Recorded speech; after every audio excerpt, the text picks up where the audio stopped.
The views expressed on the Warren and Bradley Show are not necessarily those held by the hosts, Warren and Bradley, nor those of the proprietors of the website, warrenandbradley.com. 5, 4, 3, 2, 1, fire!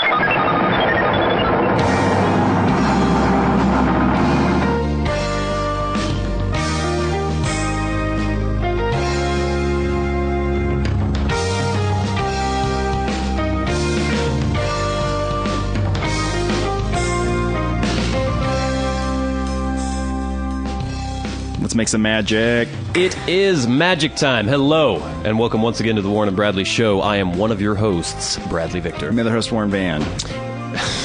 You already banged your feet against the desk. We need a better soundproof studio here. We were just complaining about seems like all the hogs keep riding by all the time. Yeah, a lot of Harley guys just like rolling down the street here. Giant trucks, and I don't know what's going on. It seems like... Summertime's the time you bring out your loud vehicles. I guess, and just drive back and forth in front of the Warren and Bradley studios to try to fuck up our shit. Trolling Bumtown to see what's going on. But anyway, it's a nice day, still summery. Yes. I was out enjoying the weather a little bit today. Had a couple experiences, a couple interactions with people. Oh. I don't know if we want to get into... Well, I'll save... We have a Street Freak of the Week, and actually... A friend of the show has submitted one as well. Oh, that's exciting. So I think we'll have 2 or 3 Street Freaks contenders this week that you can pick from. We might have a That's How Women Are. We'll see how that goes. It's something that it's basically just going to be me bitching about something. I think that's what That's How Women are. Usually with the That's How Women Are, there's some sort of overarching thing where I can... It's just going to be you complaining about your life? Well, no, I can at least usually spuriously attribute it to all women or something and wrap it up in a neat little bow. This might be just completely a random thing, and I'm going to try to accuse women of being a certain way. I think that's completely valid. I think so, too. We'll have some celebrity minutes, some updates on a couple stories we had in the past, and just some inane, idle chit-chat. Oh, good. Yeah. Something to look forward to. Yeah, I think that'll be exciting. Yeah, I was wandering around today, ran into a couple friends, had some coffee, just did my little do-do-do-do Sunday that I normally have. It was funny, though, because this morning, when you were a little kid... Were you nervous about talking to strangers? About 6 years old, 5 years old? Maybe. I might have been, yeah. Because I wasn't at all. I was always very... You just walk up to him and start talking? Well, I was like one of those obnoxious kids you see in movies who are completely unrealistically precocious, and they're always just saying these obnoxious things. Oh, yeah, I've seen kids like that around. Yeah, sure. And I was kind of like that, where I just was like, hey, what's going on? And I would just go talk to strangers all the time. But today I was at the bagelry, and I was sitting at one of the outside tables having my bagel and coffee, and there was this mother came with her kid, and there was another table out there, but it only had one chair. And so she wanted the kid to ask me if he could use the other chair that I had at my table. And of course I'm hearing all this because they're just like 5 feet away, but I don't acknowledge the fact. I just pretend that I can't hear them. And I could have just said, yeah, go ahead, use my chair. Yeah. But I could tell that it was this big deal that she was asking the child to come ask me. And it was like she was trying to teach him some sort of lesson or something. Teaching him how to talk to strangers. I guess, yes. Yeah, very valuable lesson for downtown Bellingham. And so she's like, go ask him if you can use the chair. And he's like, and he started, sort of snuffling like he might cry, just the very idea of having to talk to me. Yeah. He's like, you ask him. Like, no, you have to go ask him if you can use the chair. And Jesus. I'm just sort of chuckling to myself, waiting for this to happen. It's an annoying mom is what that is. Yeah, it was kind of obnoxious. I should have just shut her down, but my mirth at the child's discomfort was greater than my... I feel bad for this child, though. That's the thing. This is the kind of mother thing where it's just like, you're doing things that you're making your child uncomfortable for no reason. Right, like, but this kid will learn to talk to strangers when he's 8 just naturally. You don't have to do this on the street. But you don't know that for sure. He could be like a dog that refuses to walk on a hardwood floor, and finally you just have to drag it onto the hardwood, and it freaks out for a while, but then finally it realizes that it's not going to fall on its ass. Absolutely necessary. Or maybe it does fall on its ass, but Anyway, the dog is better off in the long run, and the kid will be better off when he can go up to strangers and get candy and do all the other things. Yeah, exactly. And get molested. So anyway, she's like, no, you go talk to him. And she's kind of a bitch, so I should have just shut her down. But he was like, just getting all red and pent up. And so finally he comes up to me And of course, I wish I had had like a pipe or a journal that I had been writing in, or a ledger or something, or maybe some horn rim glasses that I could take off and fold and put in my pocket. But he came up to me. Ponder his requests. I know. But he came up to me, and I turned towards him expectantly, waiting, and he was just shaking with fear. Oh. And it was kind of sad. But he went, "Can I borrow your chair?" And I went, "Yes, you can." And he went, "Oh, thank you." And he took the chair and put it back to the table. And his mom went, "See? It was fine." Oh, that's fun. Yeah. Oh, he gets to look forward to the next, 12 years of that bullshit. Yeah, until he can get the fuck out Until of he there. can get the hell out of there. Yeah, it was amusing. I mean, there was no harm done, really. I mean, who knows what kind of abusive thing she does to him when she's not around other people. I guarantee but it's just nonstop just riding that kid until he despises her. he seemed kind of, I don't know, like a little wuss.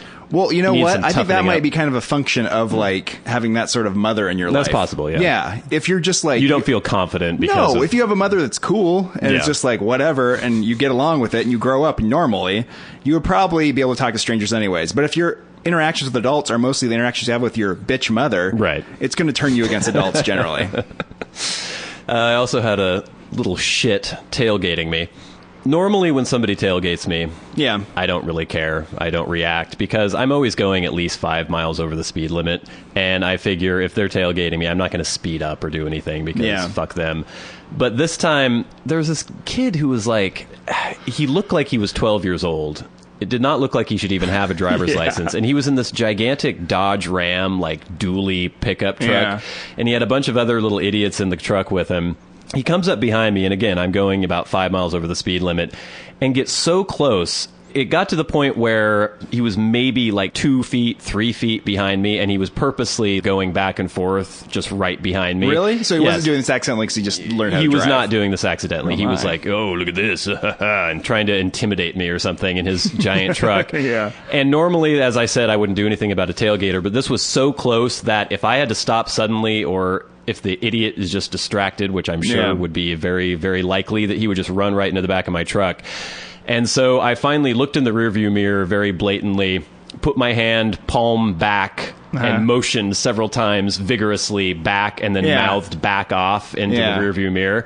And he saw me, and he kind of went, "Oh," and his friends all laughed, but he sort of pulled back a little ways. Yeah. And then I pulled into this. I was getting a Subway sandwich, and I pulled into the Subway, went in and got my sandwich, got back out into my truck, and he pulled up next to the truck. So I don't know if he was circling the block or something and looking for me Really? afterwards. So this is this tiny little guy with his tiny little friends. He pulls up behind. He's like, "Want to go, bitch? Huh?" And yells this out at me out of the truck. And of course, I said, "Well, yeah, okay. Yeah. Let's do this. Where do you want to go? Let's figure this out." And I was sort of half in, half out of my truck, and he was pulled up next to me, and he went, "Where are we going to go? What are we going to do here?" And his friends are like, "Oh," and they start poking him, and they're talking, and finally I'm just like, "Is this happening or what? What are we going to do here?" Are we going to settle And this? then one of his friends like, "Go, go, go!" And they peeled out and drove away from the parking lot. So I don't know if it was just the truck that made him feel invulnerable. No, well, this is the reason why there are restrictions on teenagers having other kids in the car when they're I driving. thought they weren't supposed to. I don't think they're supposed to. Yeah. That was probably a violation of the law. He looked like, I'm not one of those people who, I'm not 80 years old, and when I see a 30-year-old, I think they're 12. I'm not one of those people, but he literally looked like he was maybe 13 or 14 years old. But I mean, the kid wouldn't have been doing the tailgating thing if he wasn't trying to impress his friends, probably, or being egged on by his friends. He wouldn't have tried to, say he was going to start a fight with you if that hadn't been going on with the friends. You know what I mean? It's all the friends. I just love situations like that because you know what he had imagined in his mind would happen, and to disappoint him. I mean, obviously, I'm not going to beat up a little kid, but it's like beating up a woman, basically. Yeah, there's nothing, And nothing to it. that's we've talked about this before with our good friend Chance when he would arm wrestle women. And the best thing that can happen... on the podcast we've before. mentioned it on the podcast before. Let's embarrass him even further. The worst thing is you arm wrestle the woman and you lose. Yeah. That's horrible. But even if you win, well, great, you beat a woman, So there's not really any upside to that The equation. best move, usually in all these situations, is to take the high road. Yeah. Take the high road, just step away. But in my mind, I always figure that it's not actually going to devolve into violence. Yeah. And so you might as well call the people on their bullshit because people like that who are constantly trying to challenge people, they don't really want to get in a fight. No, probably not. And especially a teenager. Yeah, and so people just need to shut them down every once in a while, call their bluff, and then they'll realize that they're being an idiot and they'll back away. Hopefully. Otherwise, I might have to just lay waste to these 16-year-olds on a daily basis. Beating up children left and right. It's good practice. If you do get in a fight with a 16-year-old who instigates a fight with you after a driving altercation like this, right, and you beat him up, right, can you get put away for child abuse? I don't know, because I'm not sure about the whole legal ramifications of a fight. When two people are deciding that they're going to fight, I think you both can be arrested just for fighting in for general, disorderly conduct or whatever. But is there any sort of there's a distinction with statutory rape? Right? We've talked about that before. Is there any distinction with statutory fighting? I don't know. I think if a 16-year-old attacked you with a baseball bat, you could beat him up. Yeah, and you'd probably. Be fine. I'm sure it probably just depends on the circumstance, regardless of the person's age, right? If they're instigating the fight, they're the ones going to be in trouble. Well, because you've heard stories of people, wandering around in some inner city and 14-year-olds or 13-year-olds attack them and beat the shit out of them, So, I don't know. You can't put anything past these little bastards. No, you can't. You cannot.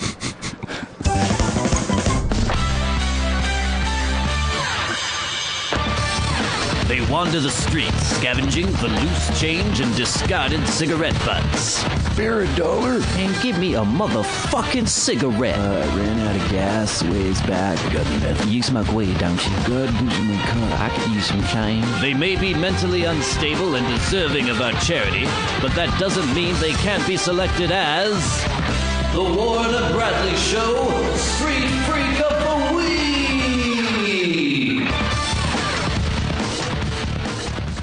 All right, then. So we teased this earlier, but I have several Street Freaks of the Week for Warren to choose from this week. I'm not sure which one I should start out with. I think I'll start out with the most innocuous one, where I was just downtown, standing on my usual corner, smoking my cigarette, watching people. Your usual corner. Yes, and you know where to find me. Minding my own business, and some cat-like homeless person snuck up behind me. I had no idea they were behind me. But they're cat-like because they were so quiet and so stealthy. Yeah, yes. Wow. Got probably within 2 feet of me and just went...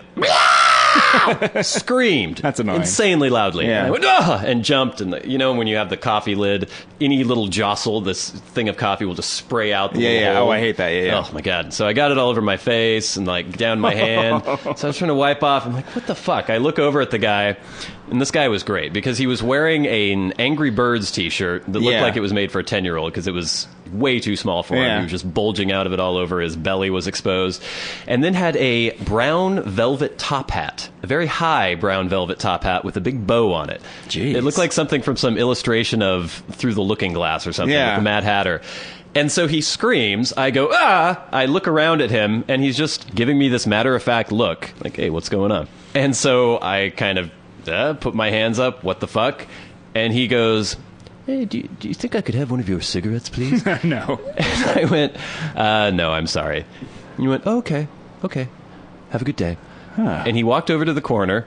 There was an old woman with one of those little hand cart things, like walker things with the wheels on the bottom of it. Walked up behind her. And she went, oh! And freaked out, and then just kind of looked at him and scurried away across the street as fast as she could. Kept going up to every single person who was coming around on the street and screaming. And then in a completely normal, matter-of-fact tone, asking them for money, asking them for cigarettes. I don't know if he just comes from a certain strange land where this is a greeting or something, but it was very annoying and very disturbing. It's a means of intimidating people, I guess, maybe into giving you things. Maybe if you get people off guard and kind of back on their heels, they're just like, oh, I'll hand over money to you. I don't know. Did the thought occur to you to take the lid off your coffee and throw it in his face? No. Okay, because maybe I'm not a very good person, because that's the first thing that came into my mind. It so annoyed me, I would be like, I don't know, that would be the impulse that would come to me. It just does put you on edge, because then I had to be watching him the entire time, because I wanted to know when he was going to scream, because I didn't want to be startled by the scream over and over again. But there used to be this crazy Japanese game show on, or I don't even know what the game was, but it was basically just a weird little man who would go out on the street and sneak up behind people and scream as loudly as he could, and they would film it. Oh, that's Japanese. But it was basically like that. Yeah. And I never saw him get any money or any cigarettes, so it obviously wasn't working for him, whatever it was. But well, maybe he's just trying this today. Yeah, maybe. And he'll try a different approach tomorrow. Maybe he'll just go up and bludgeon people and then rifle through their pockets afterwards. It'll get you more money and cigarettes, I'm sure. I'd actually prefer that, because at least I'd be unconscious and not irritated the whole time. Yeah. Okay, our second street freak. That was Yes. street freak number 1, the screamer. Yeah, Screamer number 1. The second one comes from friend of the show, Caitlin. Oh, yeah. And I hope I do this justice because she told the story, and I think I remember all the salient details. But basically, she was at a local bar/restaurant last night, kind of early in the evening, not really late. She was sitting with some friends, and a homeless man entered the establishment, kind of younger, with spiky blonde hair, apparently, walked up to one of her friends and just started rapping at him in a very aggressive, loud, like, yo, what the fuck, motherfucker, hey, and just right in his face. Yeah. And everyone in the restaurant was like, okay. None of the staff, they have security there as well because it's a bar as well. Nobody was doing anything, but it was disturbing everyone in the restaurant. Finally, some little 18-year-old busboy came out of the back of the restaurant and went up to the guy and said, hey, you have to get out of here. You have to go now. And he did. He walked out of the restaurant. As soon as he got outside, stripped off his shirt and was running around with the shirt off. Saw a convertible, a fancy, nice convertible, parked across the street with the top down. Oh, no. Jumped into the convertible, took off the emergency brake, put it in neutral, and the convertible started rolling down the street. And apparently, our friend Caitlin and a couple of the friends who she was with were the only ones who noticed this was happening. And they were all like, oh my God, what do we do? One of our friends was about to jump up and maybe try to run out and wrest control of the vehicle from the man. But finally, after it had rolled several feet and looked as though it was just going to keep going down the hill, he pulled the emergency brake again and jumped out and just went and started running down the street waving his arms around. Wow. That's a pretty good one. That's a good one. Yeah. Okay, the last one. Now, I teased you with this last night when we were out at the bar, and you seemed like you did not believe that this actually had occurred. This seemed incredible to me. Well, I have the actual text messages here. We had the street freak a while ago actually come to my front door and try to gain entrance to my apartment, knock on my door several times. Now it's getting worse. I've received a text message from a street freak. I was sitting at my computer minding my own business when I got a message from a number that I did not recognize. It was a local number. It said, my BPK. And I had no idea what that meant. I thought maybe backpack, like some sort of... Yeah, that makes sense. Yeah, maybe some shortening of backpack. I wrote back, don't know what you mean. Do you have the right number? The response, no, SRY. Sorry, I don't know why you can't just write out sorry. I said, no problem. Okay. It's fine. That's the end of that. Yeah. A few minutes goes by. I'm behind Mission. Now, I live right near the Lighthouse Mission, which is a homeless shelter. Well, this is the part of this that makes it incredible, right? That's what's so fucking weird. Yes. That is fucking strange. Okay, I say, didn't we already establish that you have the wrong number? Who are you trying to reach? I reached him. Uh-oh. Okay. Another few minutes goes by. Are you a man? Again. Yeah. You have the wrong number. And now, by this point, they know they have the wrong number, and they're just trying to talk to me, apparently. Are you a man? Are you a man? Again, repeated. Yeah. This is all spelled like R and then U. Yeah. I said, yes, Good but I am not your friend. Uh-huh. So that's all that we need to say about the matter. Have a good night. I can give you a blowjob. So I'm assuming this was a female street freak. No, not necessarily. Well... You think? Because usually all the ones offering blowjobs are like the meth-addled crack whores that wander around. This is crazy. Yeah, fucking crazy. I said, no thank you. Jesus. Please do not write me anymore. And that was the end of it. I was tempted to go down by the Mission and see if I could find this person, but I didn't know, it was probably a bad idea. That's creepy. It's very creepy. Okay, you are a man I should give out the number. You're a man that talks about street freaks. Yeah. Okay. So someone randomly from the Lighthouse Mission, which is just down the street from your house, accidentally does your number. Yes. A person that's just talks about street freaks and is just like a couple hundred feet away. There's some sort of weird cosmic connection going on here, Warren. I don't know what's happening, but they're drawn to me like, I don't know. It seems impossible. It's frightening. So there you go. You have 3 different street freaks for this week. Which one is your choice? Well, I thought that the jumping in the convertible guy was going to run away with it, but I've got to go with this text message thing because it's just amazing. It is amazing. I cannot believe it. I don't know what the future holds for Street Freak of the Week. Oh, there's going to be in your apartment when you come home. I know. They'll be in my bed. They'll be in my bathtub. Yeah, they're going to be everywhere. It's going to be frightening. All right, so congratulations, maybe Miss Crack Whore Blowjob Offering Street Freak. You've been awarded the Street Freak of the Week. Congratulations. Keep your texts coming in. Our hats are off to you, Mr. Homeless Man, because you've been selected as the The Warren and Bradley Show, Street Freak of the Week!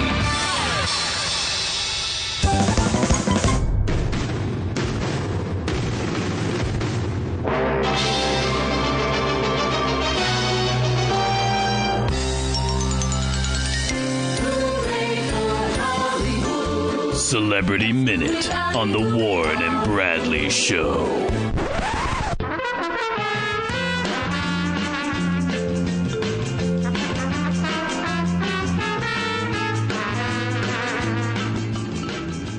Yes, it is Celebrity Minute on the Warren and Bradley Show, and our very first story this week is an update on a story we had last week about the naked Prince Harry cavorting in Las Vegas. I recall. Apparently, one of the girls at the party has come forward to give her take on what happened. A party girl, you might say. Party girl Carrie Reichert. She spent less than half an hour alone with Prince Harry, but party girl Carrie Reichert, her memories will last a lifetime. The 32-year-old blonde recently opened up to the UK publication The People about the British royal's wild night in his VIP Las Vegas hotel suite. So apparently she was at the party. She was down in the casino, and Harry, I don't even know if it was Harry who approached her or one of his entourage, just invited her and 9 other girls up to this party that was going to be going on. Yeah, that's the thing that like celebrities and professional athletes do, right? They just have like their entourage go approach women, which is very handy. Hang out.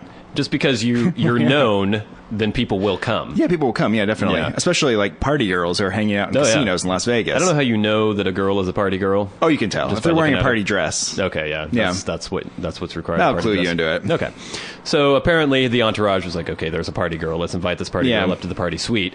Or the Prince Harry was like that party girl, that party girl, that party girl. Yeah, I think they do point them out. Yeah. And then the entourage like when somebody like Axl Rose is performing on stage and he like tells the guys who to get for him later. Yeah. So she goes up to the hotel suite. Apparently the party was already in full swing at the time. Oh, yeah. Harry was already naked. He was running around. She says she was handpicked with 9 other women. She said that Prince Harry asked her to be alone with him. Oh. We kissed. He was naked at the time and pretty open. It was a drunken fumble. It wasn't romantic, just fun. He was a gentleman, but he was so wasted. The alcohol affected him. I was there for 15 to 20 minutes. Apparently, Harry was wandering around the party, screaming and yelling, naked, asking everyone else to get naked. He was playing air guitar with one of the pool cues. Okay, okay, party girl, here. Yeah. You referred to Harry as a gentleman? Yeah. What do you have to do to not be a gentleman? Yeah, I know. Maybe actually just, like, put it in. I don't know. Sexually assault her, and then she'd be like, well, you're maybe a little less than a gentleman. I don't know. It's interesting to me, because if I were a woman... I mean, obviously she wanted to make out with Harry when he was naked, or else she wouldn't have gone into this party to begin with. Or once she entered the party and he was running around naked playing air guitar and on a pool cue, she probably would have left if she was not into this kind of thing. But it does seem like with some of these women, you can just manhandle them all you want, and it's expected that that's going to occur. And they might be like, oh no, come on. That's enough. But if you're a party girl, yeah. Yeah, but it's not as though you've overstepped some bound. You're supposed to try to feel up women, apparently, when you get drunk and invite them into your hotel room.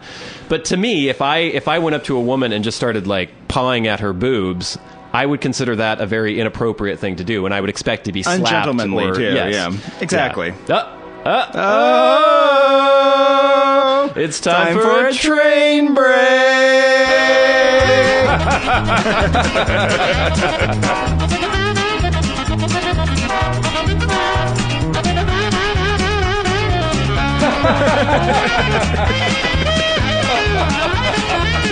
This is a train break.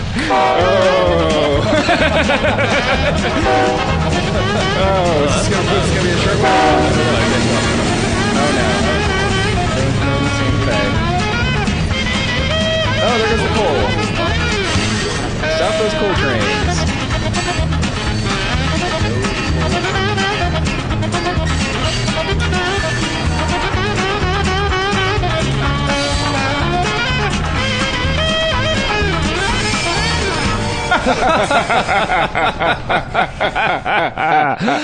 Oh, that was a good train break.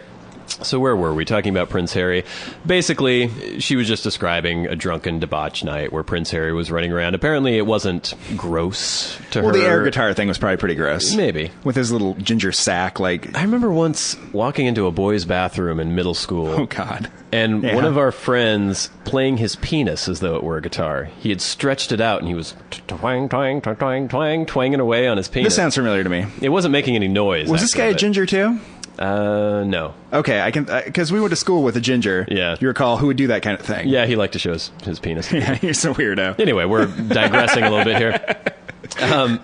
They made out for about 20 to 25 minutes. They did not have sex. They made out for 20 to 25 minutes? And there were other naked women whom he was embracing, so he had a good time, obviously. I just like the air guitar. That's my favorite thing.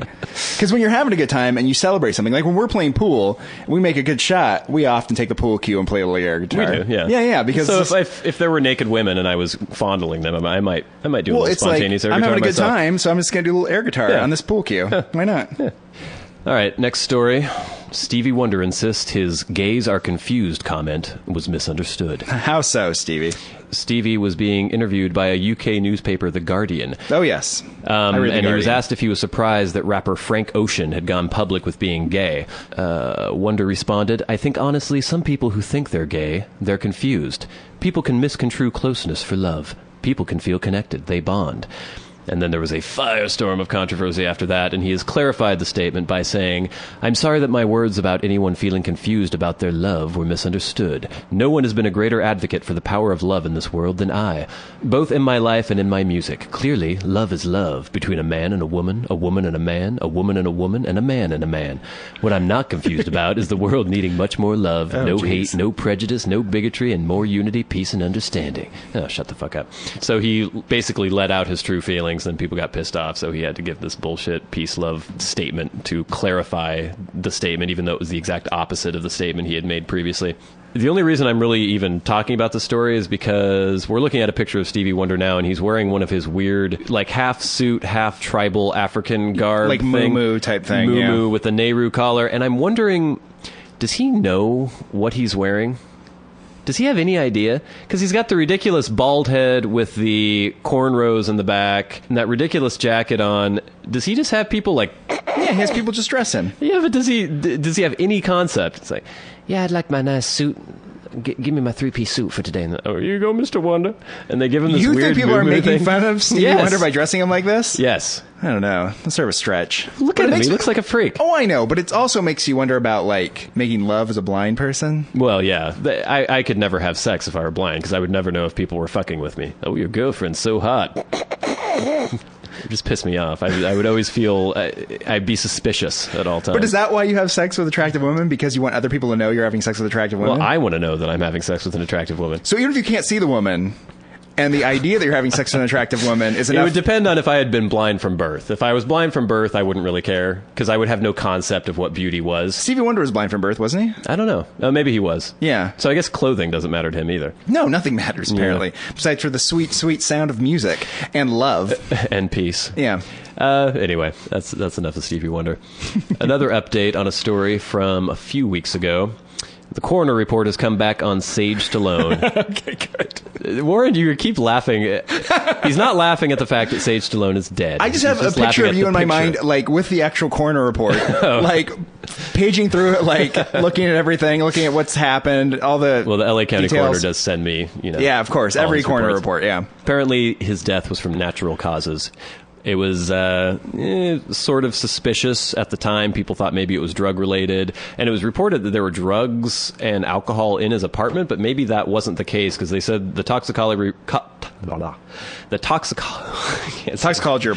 toxicology report came back saying that he only had a little bit of hydrocodone in his system. Oh. And apparently it was just a heart condition. He had, like, a congenital heart condition they found during the autopsy? I don't know if it was congenital, but he died from blockage of the arteries. No other factors were involved. So, yeah, that's weird. So he had heart disease? Huh, I guess. He was only 36. Huh. Okay, this last story is probably the most interesting, and from reading the sources here, I don't know how much stock we can actually put in it, but I like it, and so I'm going to pretend that it's all absolutely 100% true. We like this whole backstory to this, right? Yes. We assume it's true. This involves Tom Cruise and Scientology, and Warren and I are convinced that Scientologists are creepy cultists, and anything that plays into that idea we enjoy. We run embrace. with it. So this is also from Us Weekly. Actress Nazanin Boniadi. She is a Persian-born English actress, was apparently audited to be Tom Cruise's girlfriend pre-Katie Holmes. This is a very interesting story, and it's rather long. I'm going to just try to pick out some of the salient points here. But this was in, I think, the October issue of Vanity Fair, so the upcoming issue of Vanity Fair. Good. I get Vanity Fair, so I'll be able to read it. You'll be able to read this in depth. Special correspondent Maureen Orth claims that in 2004, Shelley Miscavige, wife of Scientology chief David Miscavige, this must have been before she disappeared. Yeah, she's the disappeared one, right? Yeah.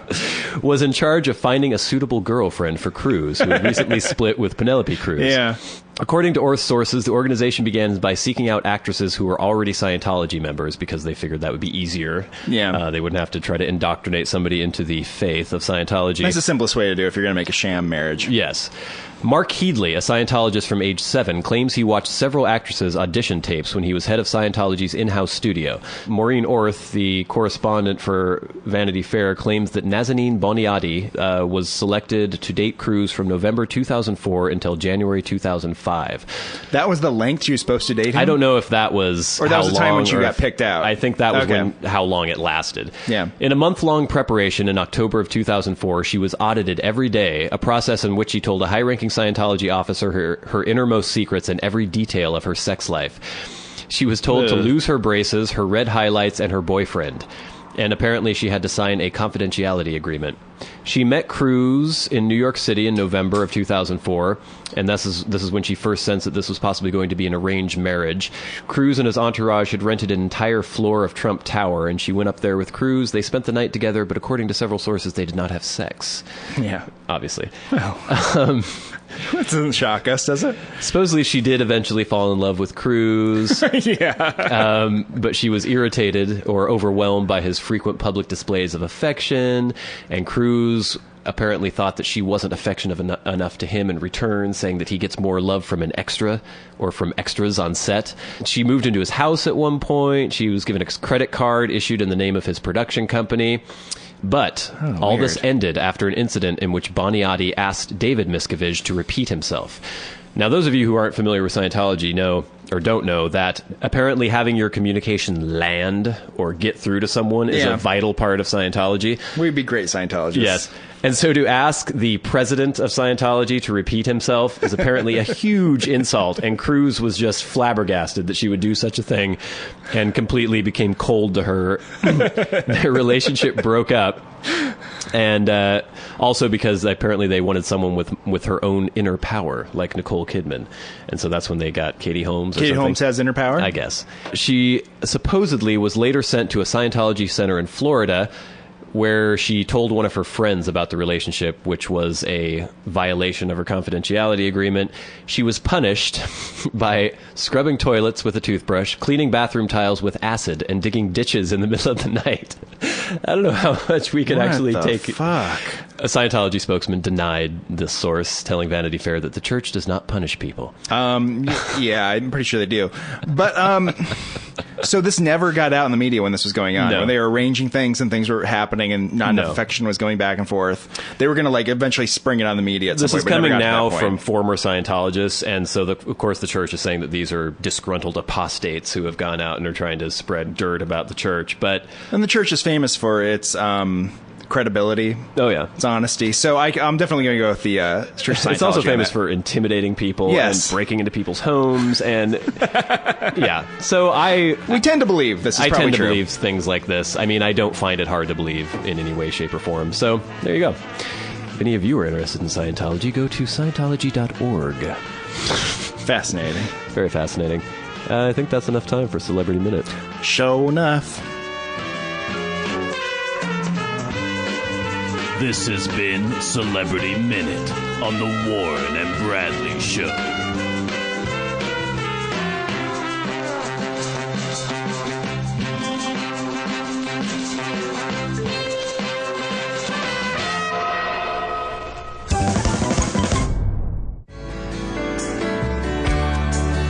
say things that don't make any sense.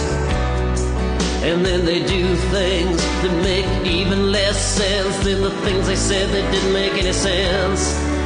Oh, they want you to buy them fancy jewels, but when you give it to them, they say you're a fool.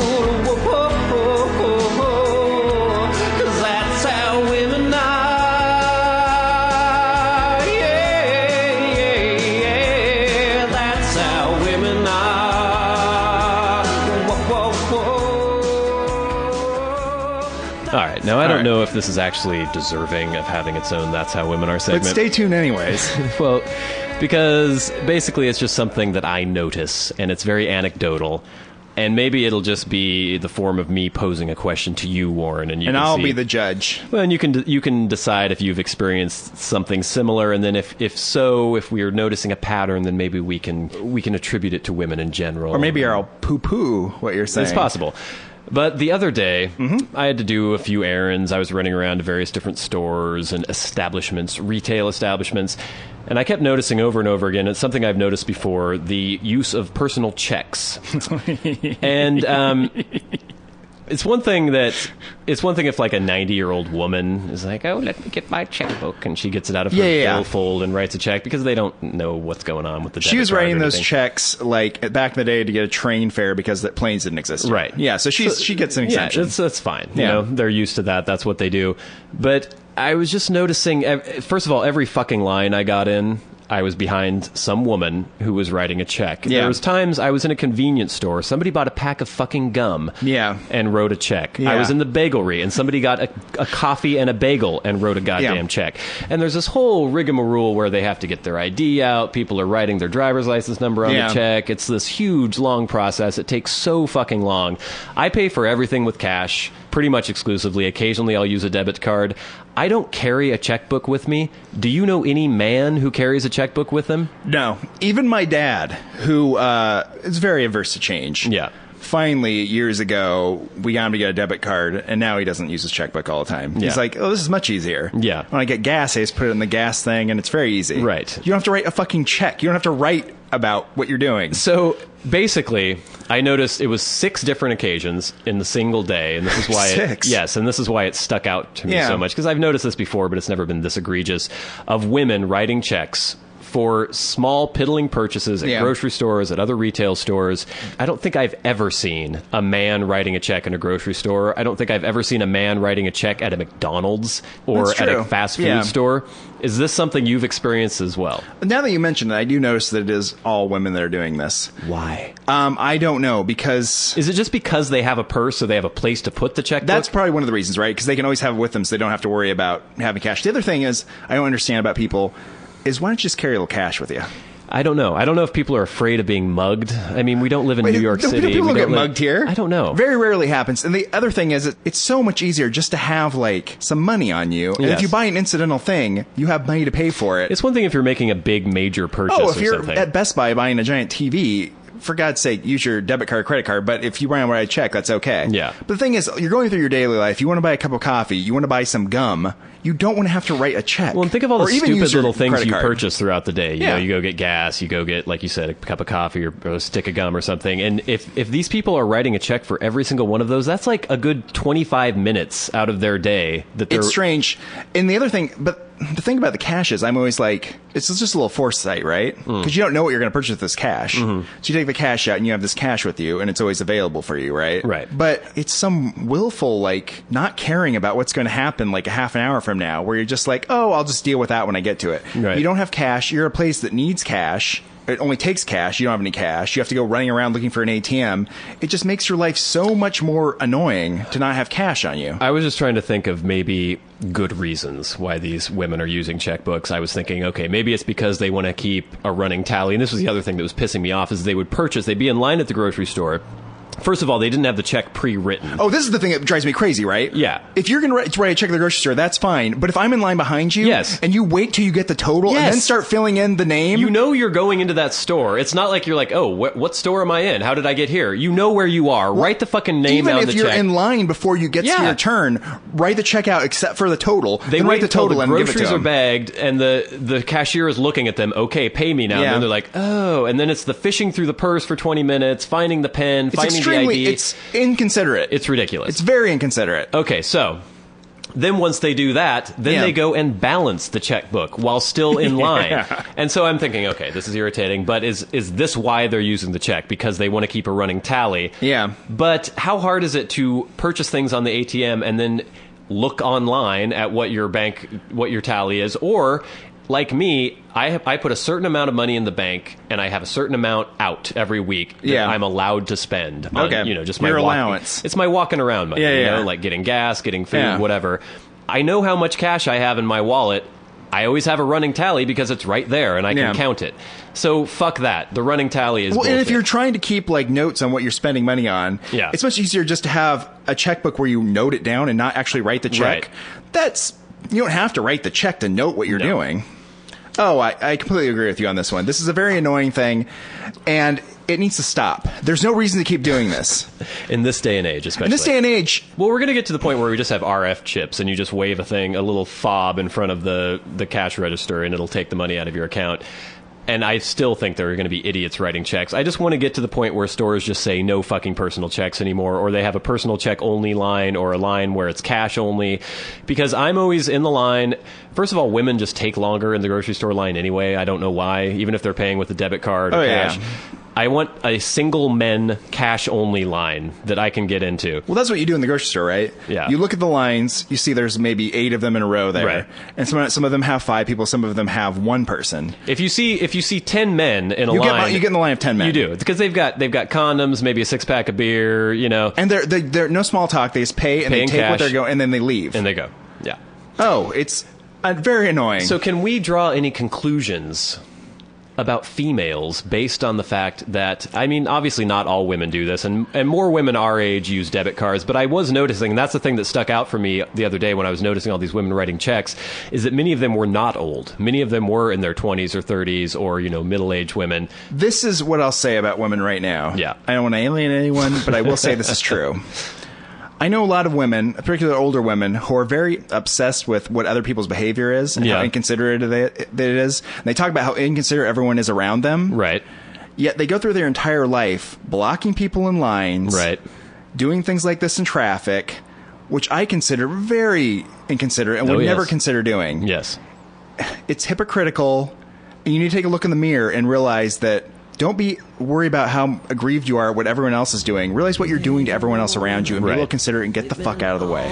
So I guess what you're saying, Warren, is that writing checks in the checkout line is inconsiderate, and that's how women are. Yeah, I agree with that.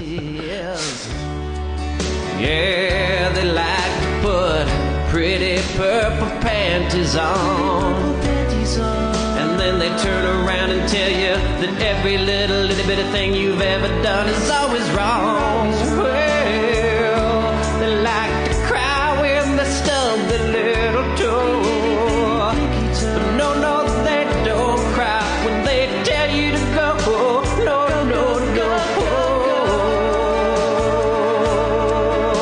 Yeah, that's how women are. Yeah, I'm talking about how women are.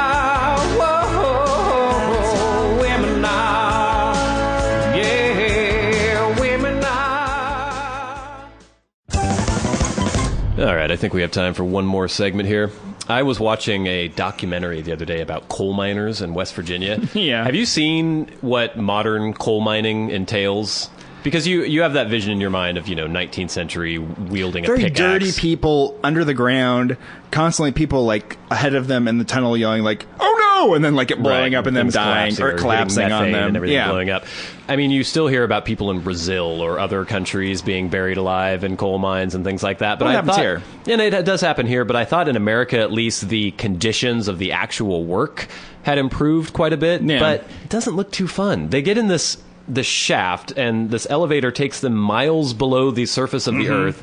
It's dark and filled with choking dust.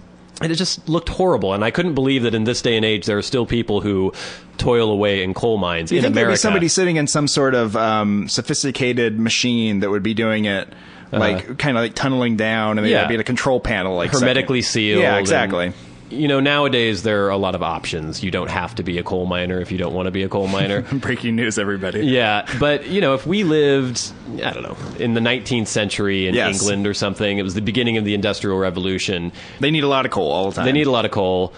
You're a common person.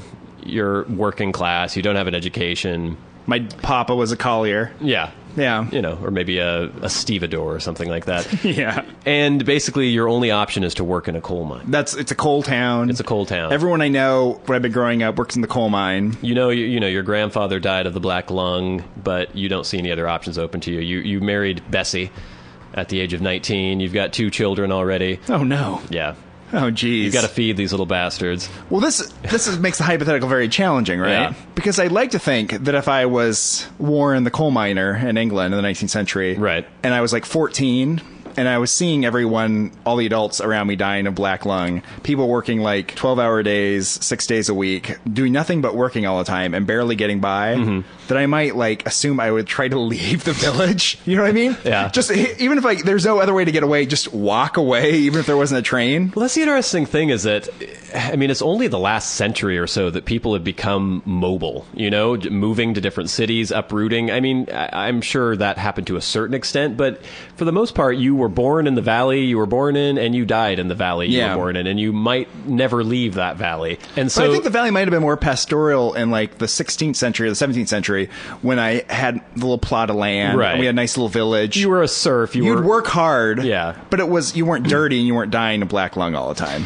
Basically, all of human existence has sucked. Yeah. Up until now, we finally... I still think things suck now. I mean, things still pretty much suck, but if you think about it, you know, when we were hunter-gatherers, you'd work for 2 or 3 hours every day hunting or gathering, and then the rest of the time you just fucked off and lounged around and did whatever the fuck you want. That seems like a good time, right? That seems great. Yeah. They still now say that hunter-gatherers have more free time than any other society in the world. And every time you see them in a documentary, like in Papua New Guinea, they always are like smiling and having the greatest time. Hey, just laying around. Like climbing trees. They might die at like 45 or something. But who cares? Yeah, who the fuck cares? And then once we started getting into farming and civilizations, that's when basically everyone but the elite was just fucked. Yeah. And people have been fucked for thousands of years. And now we're to the point where we expect a certain amount of safety, a certain amount of security, a certain amount of free time, at least in the Western world. Yeah. But even 100 years ago, 150 years ago in the Western world, that was not the case. You worked 7 days a week, 14, 15, 16 hours a day. Until you died. Until you died. Yeah. What's the fucking point? That is the question, isn't it? Yeah. Because if you're this guy getting up at the crack of dawn, working in the coal mine till late at night, sleeping, doing the same thing day after day after day until an accident happens and you die, or you get sick and die. Yeah. You'd think that you would look at it in a sense like it was a prison sentence, right? And it's like, can you get away from this? In prison, I don't think you had to slave away in a coal mine. Exactly. You almost rather be in prison, right? I don't know. It's that idea That's the appeal is to, at that point, become a bandit of some sort. Oh, yeah. So is that what you do? You become a highwayman? I like to think so. You demand tolls on the road? Yeah, like Barry Lyndon, the guy that Barry Lyndon runs into. Yeah. That demand. This is a very gentleman, but he takes the things from him. Yeah, something like that. But and the thing about it, it's going to be hard for them to catch you. They don't have the technology they have now. No. They don't have any of the communications. No fingerprints. So if you get from one side of England to the other, there's no way they know who you are. No. They have no record of you. You can just run around doing whatever you're doing. Eventually, things are going to catch up with you and you're going to die, but you're going to die anyways in that fucking coal mine. So why not have some adventures? I think I would have been a criminal back then because... Oh, it makes sense to be a criminal. There was a good corrupt aristocracy that you could exploit. You wouldn't feel bad about that. Like now, if I went into a store and robbed somebody at gunpoint, I mean, in some ways people could say, oh, it's a victimless crime because it's some huge corporation or something. Yeah. But still, it's like, I'd feel kind of bad about that. But if there was some, Viscount or something who was forcing me to slave away in his coal mine, yes, I would have no trouble stealing from him. That would not be a problem. You wouldn't have to slaughter people. And even if you did, you'd probably be putting them out of their misery anyway. Oh, my. So, I don't know. I think most part I'm pretty moral. I don't think that stealing is a good thing to do. But I don't know. In that situation, I think I could probably go for it. Go Robin Hood even, Yeah, I don't think I'd give it to the poor. I think I'd keep it Really? for You wouldn't help the poor? Yeah, maybe a little bit. No, Buy them their gruel or whatever. I don't But know you what think the would do. people that were living back there working in these coal mines, you think they were less happy than we are today?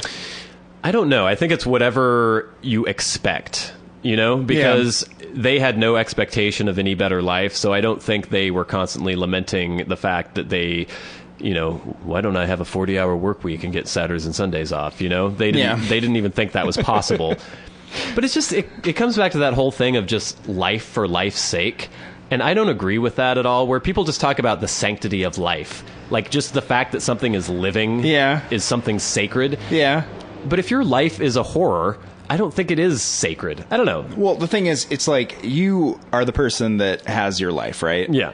Your existence precedes your essence. You're this person thrust into this world. Right. And you have to sort of make of it what you will. And the fact that people around you in your village are saying, oh, well, your pa was a coal miner. You need to be a coal miner too. Mm-hmm. You labor away in this coal mine and it's awful. What is the point? Yeah. There's no point. Except for if you have a baby and then your baby works in the coal mine too. Right. Maybe it was just the hope that your children would get something better than you eventually. Which I guess worked out eventually, right? Yeah, I guess. Because the children of those coal miners, lots of them are, orthodontists now, probably. I mean, the great-grandchildren, right? Or they're successful accountants, or all these things that people consider successful today. Yeah. So in a sense, I guess we went through that period as a society, and we built up maybe a better society. So you're not living for yourself. You're living for the future generations, which I have no concept of because I have no children and can't imagine. I still wouldn't mind the future generations doing well. Yeah. Like if there's some danger to humanity, I would struggle to keep humans going. But basically what we've established is that if you were living back in that time, you would be living fast as a highwayman or thief. Or I'd try to start some sort of rebellion or something. Yeah. I might be like some sort of communist insurgent. I can understand communist sentiment and revolutionary ideas back in that era. Yeah. At this point, it seems a little bizarre to still and before think that. They hadn't tried it and saw how horribly it failed over and over and over again. Yeah.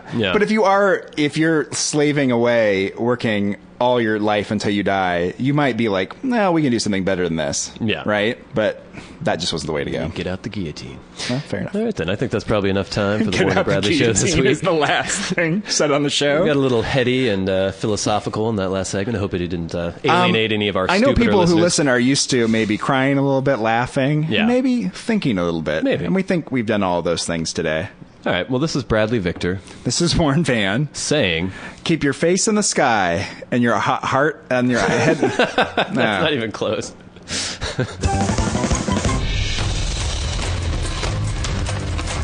This has been the Warren and Bradley Show, brought to you by Warren Van and Bradley Victor.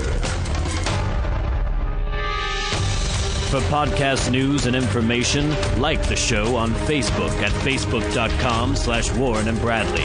Follow the show on Twitter at Warren and Brad. Subscribe on iTunes and leave a review.